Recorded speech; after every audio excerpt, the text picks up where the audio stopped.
Good afternoon. Welcome to our first video lecture for and we're going to do several of these for the remainder of the semester. Welcome back from a long break. I hope that all of you are healthy and not going too stir crazy. So here we are. Here we have this sort of like House of Mirrors, infinite regress here of screen recording with a screen recording of a screen recording of a screen recording. But I'll get beyond this, and let's just get started here. So today, what I want to do is I'm going to talk about a couple of things in Studio One to really make sure that you all know or have some ideas on how to finish up your sound collage.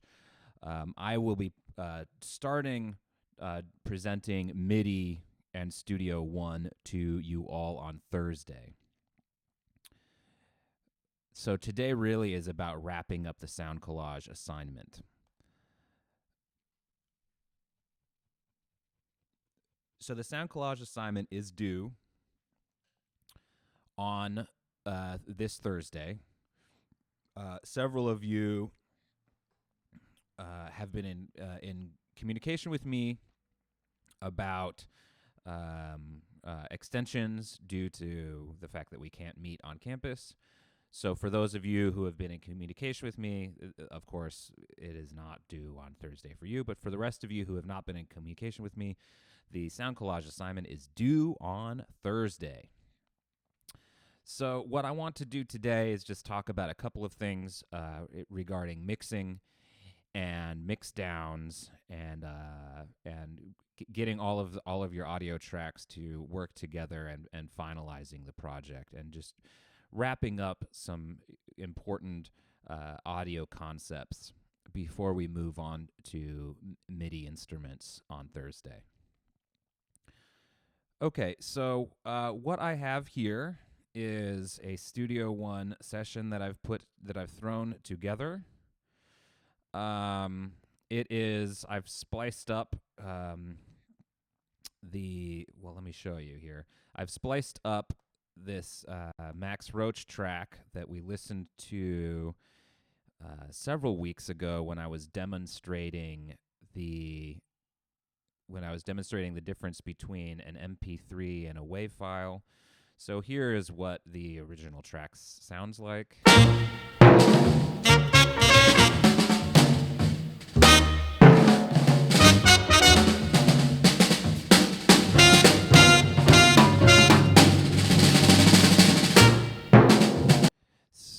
And what I've done is I've spliced it up and taken out some individual hits to create a new song here. So I'm going to just mute this really fast. Mute this. So here, if I go to this little section, this little phrase, this is what I have set up.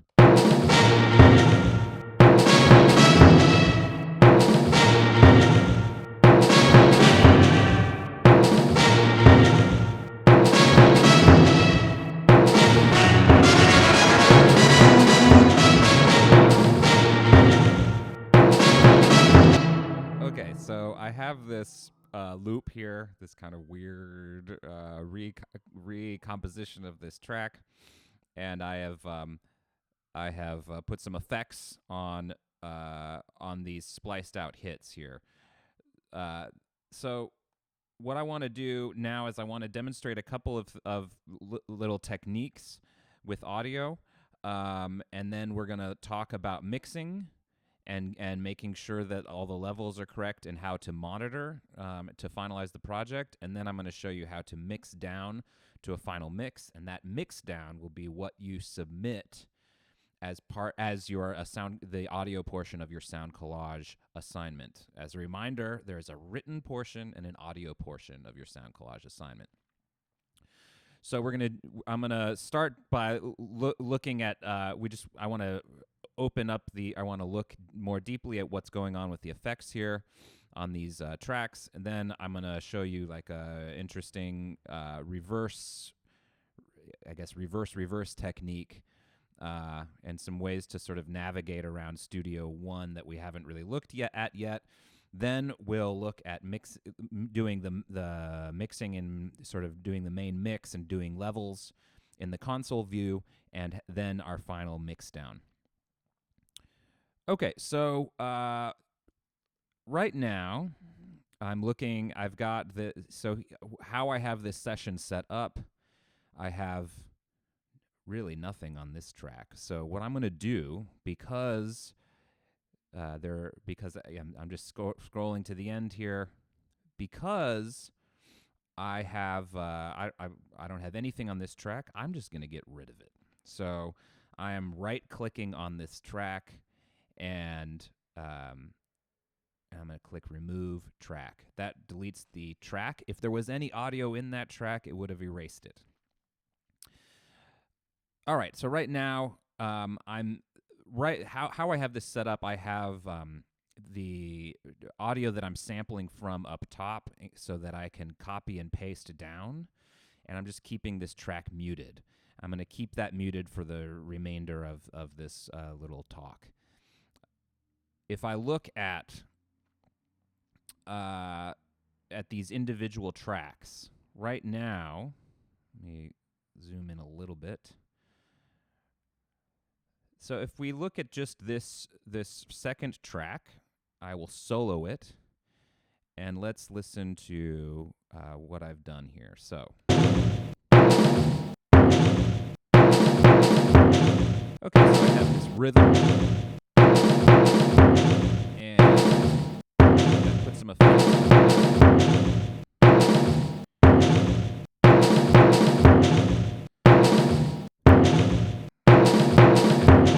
Little minor EQ happening.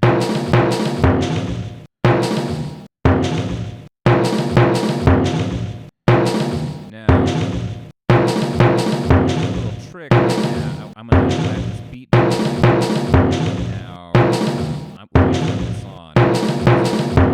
Rhythmic I have going on this track.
reverb on this track.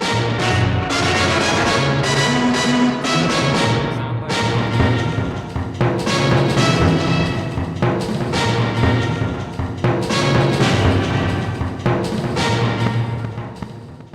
okay, so what I want to do first is show you a little trick with reversing audio. And what I have down below here is I have another hit that that I have reversed. So here's what this sort of looping reversed hit sounds like.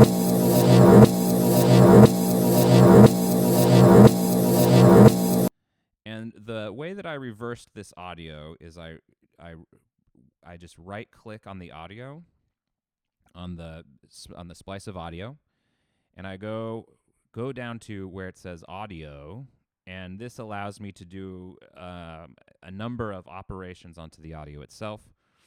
And what I did is I just went up and clicked reverse audio, and that reversed it. So, and the effect is that, so it's playing the audio in reverse.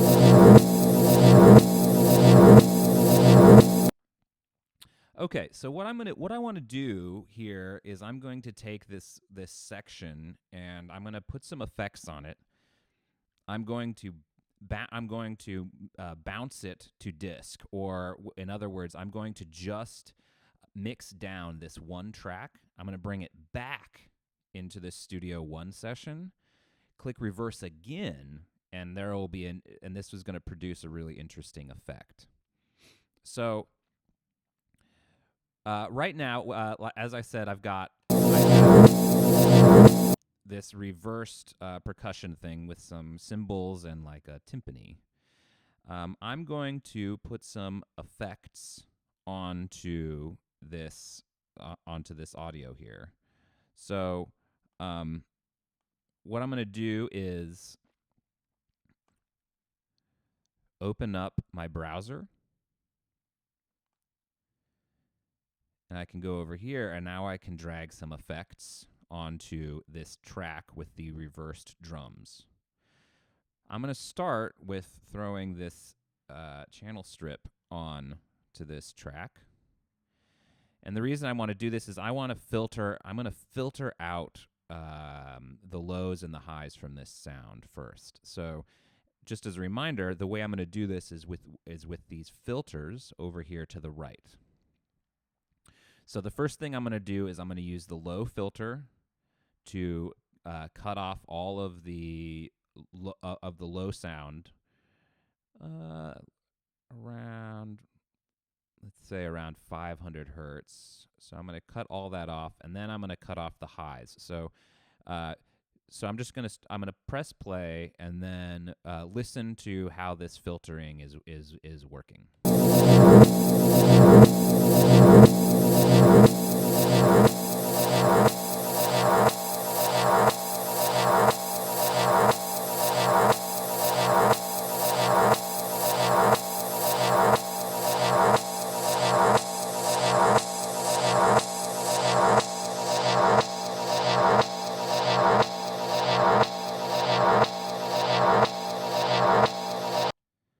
So what I've done, as you can hear, is taken out the lows and the highs.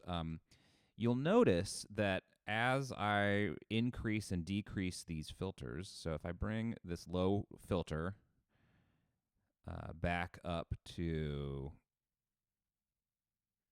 0, to unity, as I bring it down again, you'll notice there's a little notch that will emerge. So as I'm bringing this low filter down,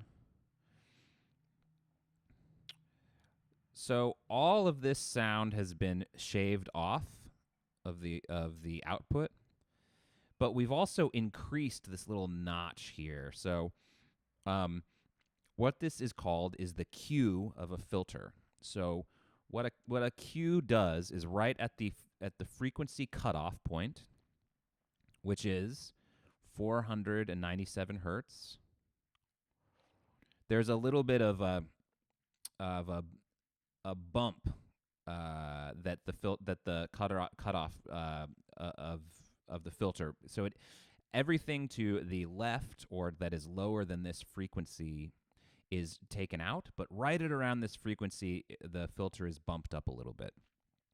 Now, there are reasons you would want that Q to exist, and there are times when you wouldn't want it to exist. So what I'm going to do is I'm going to press play again, and I'm going to remove the Q of the filters and bring it back so that you can hear the filter with the Q or a little bit of bump right where the cutoff frequency is.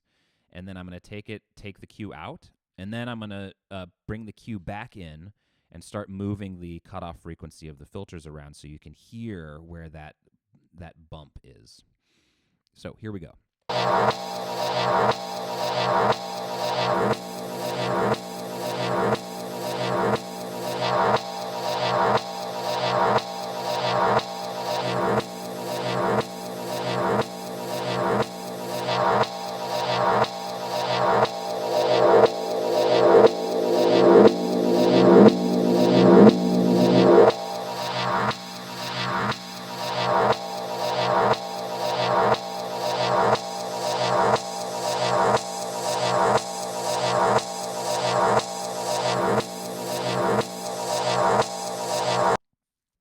Okay, so as you watched the shape of the filtering change in here, you should have been able to hear the or to perceive the relationship between the changing image here and the heard result. Okay, so I've put this filter on here, and next, what I'm going to do is add some reverb. So I already have one effect. I'm chaining the filter now. So first, this sound goes into the filter. Now it goes into the reverb. So I've put this reverb on here, and I'm going to go into the settings here. So I could adjust these knobs to find the right reverb setting.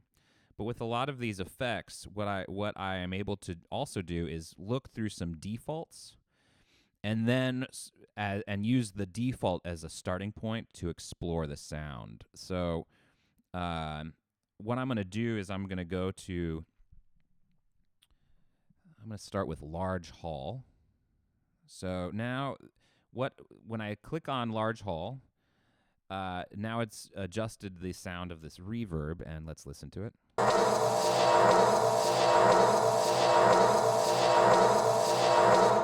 Okay, so there's a nice little reverb, a nice big reverb on there. I'm going to turn the mix so it's just reverb, no dry.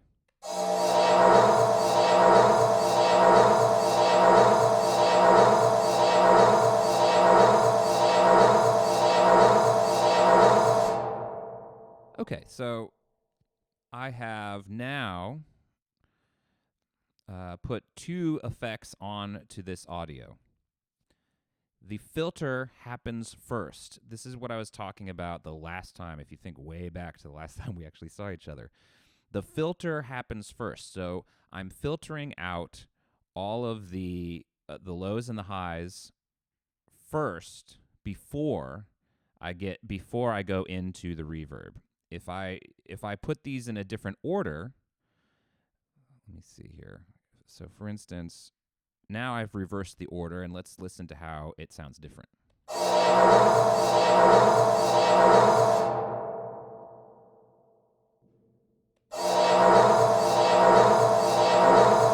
This isn't really the most obvious way to demonstrate the difference here, but there are some subtle differences happening as I switch the order. As a reminder, the order goes from top to bottom. So the signal path first, so the audio here goes through the channel strip, then into the reverb, and if I were to add some other effect below this, it would then go into that. So we're thinking about the signal chain as going from top to bottom. So what I've done now, so I have this one track that we're listening to. I'm going to close this browser so that I have a little more room. All right.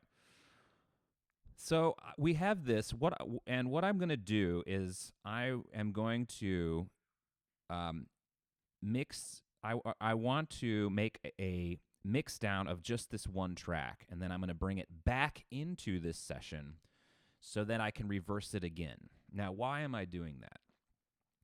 There's a difference between operations that we can perform directly onto audio and the effects that we send that audio through. So anything that is going to be, for instance, if we were to time stretch my voice,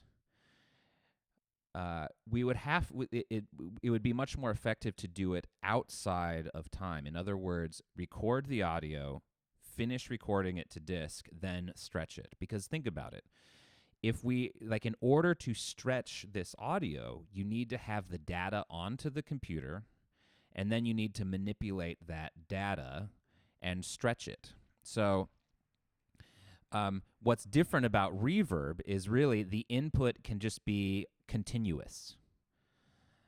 Whatever I'm saying in the moment goes straight into that reverb algorithm, and it just creates the reverb. Not like the input is not being changed. But in order to stretch or reverse the audio, the input itself must be changed. So this is the reason I'm going to mix down just one track and bring it back in.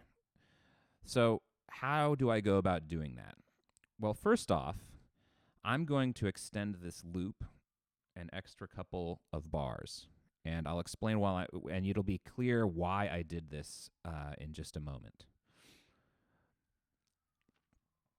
And what I'm going to do is I'm going to go up to Song.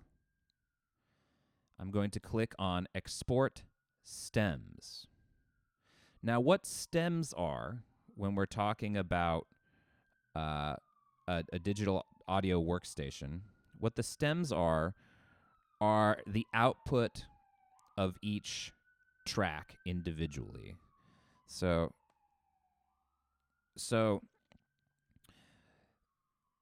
as you can see over here to the right, there I have all 4 tracks are options. Now, I could export all of these if I clicked on all of these, and then eventually when I exported them, I would get individual audio tracks of each of them. They would not be mixed together. So if you can imagine you're recording a whole band, and you've got a drummer, a guitarist, a bassist, a keyboardist, and a singer, and they're all going into their individual tracks, you'd be able to export each of those tracks individually and then mix them somewhere else or whatever it is you want to do. Right now, I'm just going to export the reversed drum hits that we were just listening to, that I was filtering and putting through reverb. So I'm going to export track 4. It is going to go to the location where my Studio One session is. So I know where my new audio. So it's going to go to where all the other audio is. So I have everything organized into those folders, that file structure. It's going to go to WAV file. I want that. It's going to be with the settings that I have the session in. All right, so over here, this is going to be the range that is exported. So the range is the portion of the time ruler that I have selected. So if you think back, I extended the section of the loop by 2 bars. And this is going to allow me to just export track 4 to just between the loop. This is going to be, I'll come back to this in a little bit when we export the entire song, because we can export in between the song start and end markers. We can export between each marker. These are these are time ranges that are going to decide where the Studio One is outputting the audio from. Okay, so we have a export range of between the loop. That's good. Down here, here's some other options. So preserve mono tracks. That would be so if I have a stereo track, and that is, that's going to be, so you could either write that down to a stereo file or to 2 mono files. So this is going to be preserving mono tracks. These other options, so use real-time processing. This is basically so that basically it's it's going to, whatever the output of this track is, it's going to write it to a WAV file. Using real-time processing means it is going to write it in real time. In other words, we have 20 seconds. Real-time processing would take 20 seconds, and it would be more trustworthy. This will end up being faster, and it should be fine. Okay. We can write the tempo as audio files. We can import to track. this is this is really what I wanted to make sure that I had selected. So when I import to track, as soon as I bounce this to disk, it is going to create a new track, which will be whatever was in track number 4 is going to be now outputted to a new track. So I'm just going to click OK. Now, what this has done is it has written all of the information here into one audio file. Now, what that means is all of the effects, the reverb and the filtering, have now been written to this audio file. So, let's just take a listen here. So that is the now all of this reverb and all of this filtering is in the audio. It isn't just part of the effects on the track. Now, why that's important is because now we can do audio effects on the track effects. So in other words, we've written the reverb and the filtering to this audio file, and now I can do audio effects like reverse or time stretch on the filtering and the reverb. So let me show you what I mean by that. So again, I'm going to right click on here, and this will allow me to go to my various audio effects, which I'm talking about as far as like reversing, time stretching, etc., as opposed to all of the effects that I can get from my browser, for instance, reverb, distortion, etc., things that you could plug into. Okay, and I'm going to reverse this audio. Okay, so it has been reversed. So let's go back here and let's listen to what that sounds like.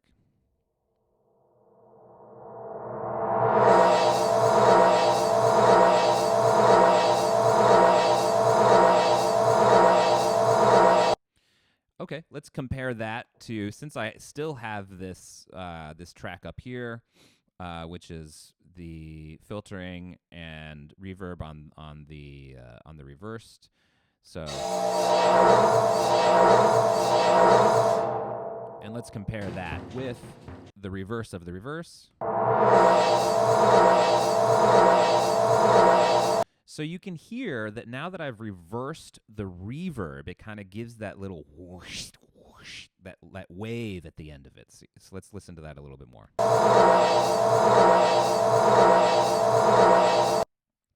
Okay, so now what that will allow me to do is, so I'm going to do that. I'm going to mute this, and what this allows me to do here, so now, let's say I wanted that kind of trippy sound to be the intro. So if I were to start.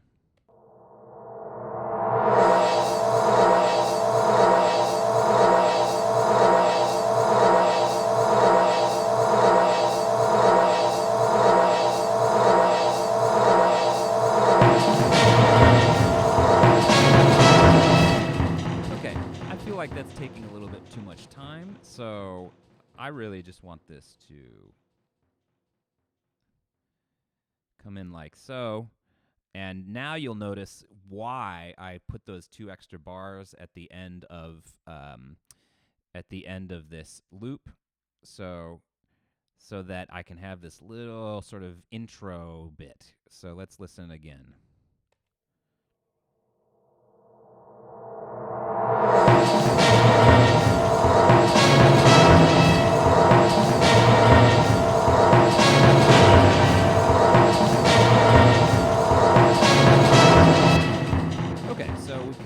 Weird trippy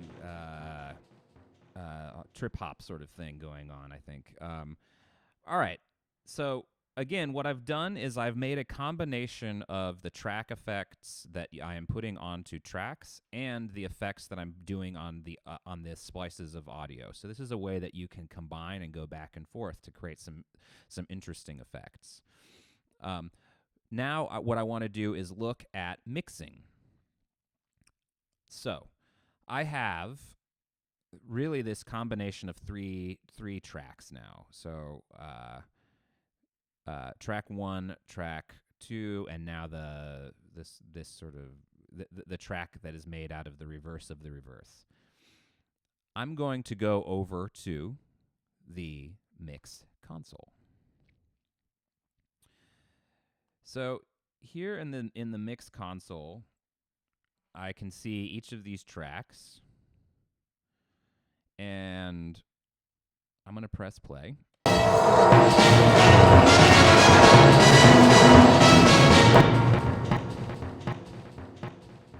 All right, so already we can see that we are redlining, and it's probably really apparent on your end. I know that I'm redlining because I can see peak levels over here of 10 decibels over unity. So this is creating distortion. This is squaring off my output. So how am I going to reduce this amount of redlining? Well, let's start with I know that what's going on here. Let's start with messing with the levels here.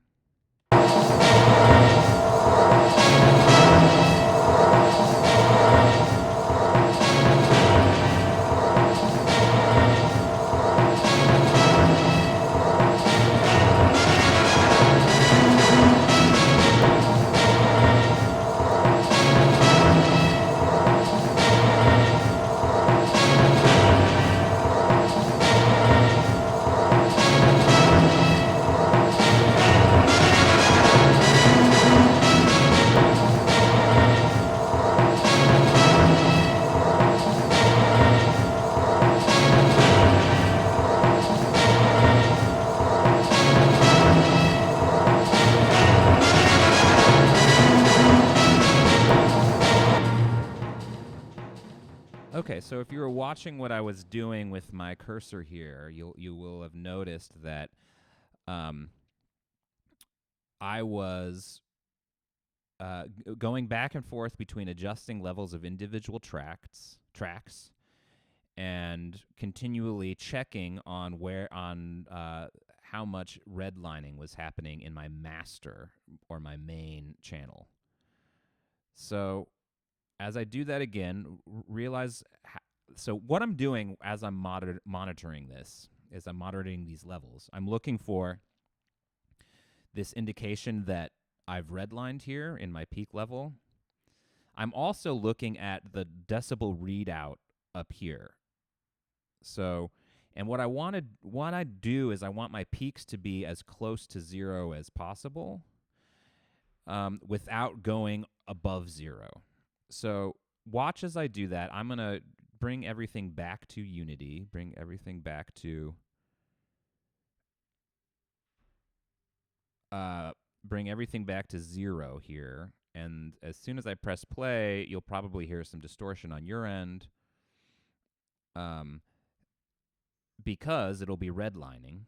Then I'll adjust, and I think you should just kind of watch how I go back and forth with my cursor between the individual tracks and the master as I'm checking, and I'm just kind of like every time I click on the red over here on the master channel or the main channel, I'm resetting it so that I know, right at this hit it keeps sort of redlining or something. So it's letting me know where the peaks are, where I'm crossing the 0 line. And as I go back and forth, I'm also listening and thinking like, okay, which track needs to be brought down? Is the mix between all of these tracks right? Okay, so again, it's going to start off by redlining, and you'll watch as I adjust these levels. And as I'm adjusting the individual levels, I'm looking at how close I am to 0 in this main mix.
so as you were listening, you probably could tell that the peaks were all happening at the very end of the phrase when you have all those horn hits all at once.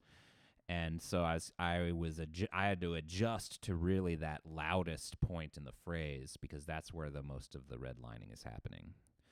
Okay, so what I've done now, as you can see, I've reduced the output. So I have a negative 3.2 decibel output on track 1, which is the rhythm, the dunk, dunk, dunk, dunk, dunk. I have a decibel output of negative 4.7 decibels on the horns, and I have a decibel output of negative 5.2 on the reverse effect. So those are my levels, and I've looked at this and I've realized, okay, I'm not redlining. I like the overall mix of this strange experiment. Now I'm going to go back to my inspector view, and we're going to do one last thing to get ready to bounce a mix down. Okay. So now, if you think back to when we just bounced this one stem, we were able to just use the loop section as the section of music that we are going to mix down. We could do the same thing here. We could, when we go in there, we could say, okay, bounce from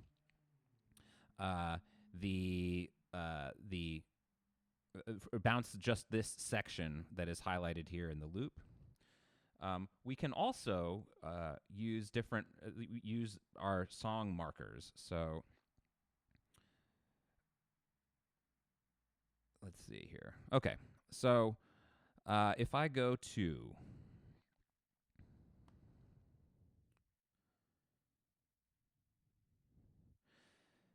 right, okay, so there are a number of ways that we can export or mix down. Studio One offers all sorts of ways to do this. What I want to do for today is I just want us to look at mixing down the loop section so that we don't confuse this too much. So I've been using this loop here, but I want there to be this little intro. So if I extend the loop to this right here, so this would be my sound collage starting here.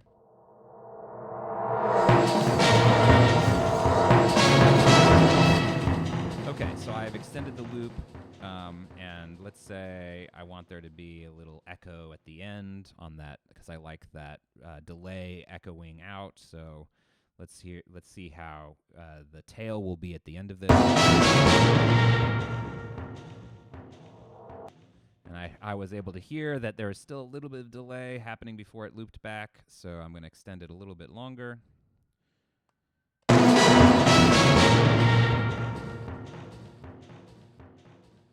Okay, and I was able to hear that everything dies out by the time it loops back. So now I have this whole loop, this whole selection. This is, I'm not worried about listening to the loop. I'm really just worried about this is what I want to mix down. All right, so I have these tracks muted.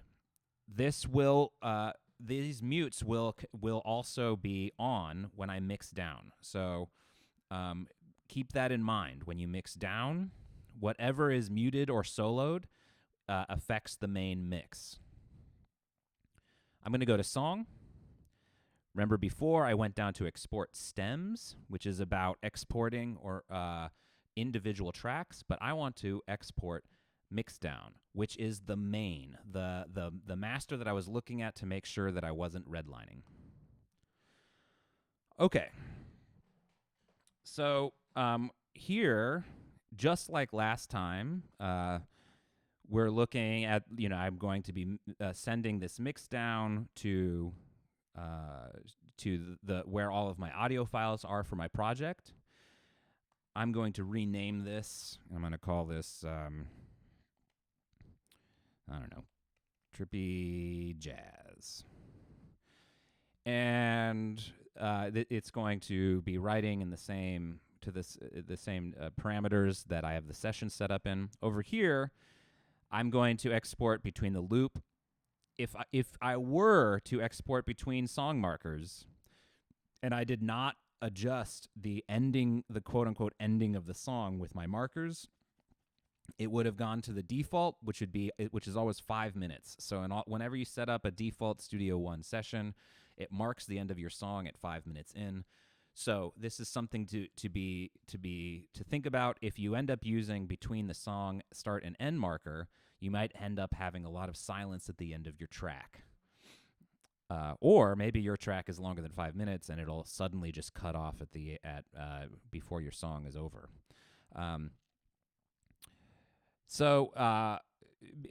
If we were to put multiple markers down, like between sections, then it would export just the sections as individual files. That's why this is here. But really, we're just going to worry about the loop right now. So we want to export between the loop. Of course, it's exporting out the main here. I have no other options because I am doing a mix down. Here are these other options of what I could do with the master. Notice that import to track is not automatically selected. That's because this is a mix down. That's because this is the master mix, and Studio One is assuming that, okay, you're done with the project. You are bouncing you to a final product. Okay, so if I press OK, now if I go to exactly, here we go.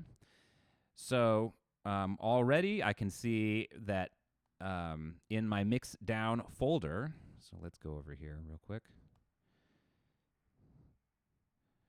Okay, so here I am in, this is where my song is. This is where my Studio One file is. Here are Studio One has created a folder for my mix down, and if I would like to test to make sure that this is, so I'm just gonna double click here. And that would open my iTunes. I won't go through all of that right now. Okay, so this file has been written there. I've double checked. It is in fact written to my disk, and I mixed down. And now I can take this file and I can attach it to my sound collage assignment. And I'd be ready to submit my sound collage to Blackboard. Okay, so as a recap, this is what we have looked at.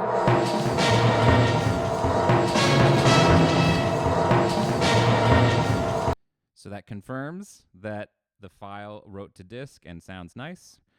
As a recap, what we've looked at is some ways to go to bounce just a single track to disk, bring it back into Studio One to do audio effects on or to affect the wave form rather than just putting effects on top of it. And we've looked at mixing, monitoring the main channel and being careful about redlining, and then mixing down or bouncing to disk. So those are all important in finishing up your sound collage. Good luck finishing up your sound collages. Of course, send me questions via email about mixing down or any of these topics, and any other sort of technical issues. But just as a reminder, the main thing to get this done is song, export, mix down. And before you do that, absolutely, make sure that you go into the console view and monitor the output on your mains. Make sure you are not redlining. Keep it just below 0 here. All right, so again, send me questions via email. I'm happy to answer them.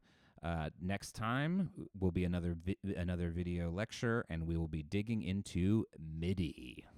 See you then. Goodbye.